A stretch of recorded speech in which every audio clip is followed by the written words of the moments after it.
الفضل YouTube channel میں آپ کا استقبال ہے۔ اس چینل پر روزانہ قرآن پاک کی ایک آیت تلاوت سماعت ترجمہ اور مختصر تشریح پیش کی جا رہی ہے۔ ویڈیو اپلوڈ ہونے پر نوٹیفیکیشن پانے کے لیے اس چینل کو سبسکرائب کریں اور بیل آئیکن ضرور دبائیں۔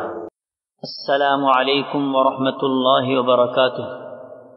میرے دینی و ایمانی بھائی اور بہنوں، سورہ انعام آیت نمبر 74 پیش خدمت ہے۔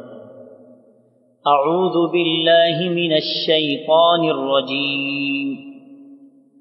وَإِذْ قَالَ إِبْرَاهِيمُ لِأَبِيهِ آزَرَ أَتَتَّخِذُ أَصْنَامًا آلِهَةً إِنِّي أَرَاكَ وَقَوْمَكَ فِي ضَلَالٍ مُبِينٍ۔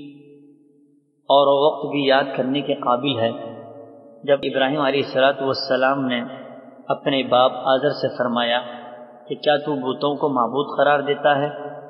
بے شک میں تجھ کو اور تیری ساری قوم کو سری گمراہی میں دیکھتا ہوں۔ حضرات، پچھلی آیات میں رسول کریم صلی اللہ تعالی علیہ وسلم کا مشرکین عرب سے اس بات کا خطاب کا تذکرہ تھا تو وہ بت پرستی کو چھوڑ کر صرف خدا پرستی کی طرف متوجہ ہو جائے۔ یہاں سے چند آیات میں حضرت ابراہیم علیہ السلام اور ان کے والد کا تذکرہ ہے۔ توحید کے سلسلے میں مناظرے کے طور پر باتیں پیش کی گئی ہیں۔ حضرت ابراہیم علیہ السلام تمام عرب کے جد امجد ہیں، اسی لیے سارا عرب ان کی تعظیم و تکریم پر ہمیشہ سے متفق چلا آیا ہے۔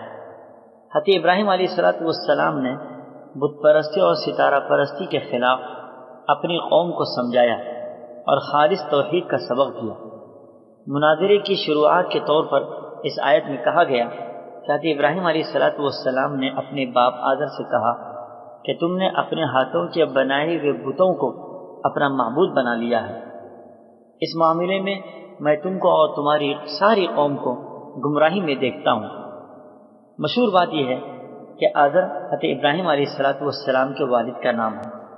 اکثر مؤرخین نے ان کا نام تاریخ بھی بتلایا ہے اور آزر ان کا لقب ہے۔ حضرت ابراہیم علیہ السلام نے سب سے پہلے دعوت حق کا کام اپنے گھر سے شروع کیا، جیسا کہ رسول اللہ صلی اللہ تعالی علیہ وسلم کو بھی اسی بات کا حکم ہوا تھا۔ وَأَنذِرْ عَشِيرَتَكَ الْأَقْرَبِينَ، یعنی اپنے قریبی رشتہ داروں کو خدا کے عذاب سے ڈرائیے۔ چنانچہ آپ صلی اللہ تعالی علیہ وسلم نے بھی اس پر عمل کیا ہے۔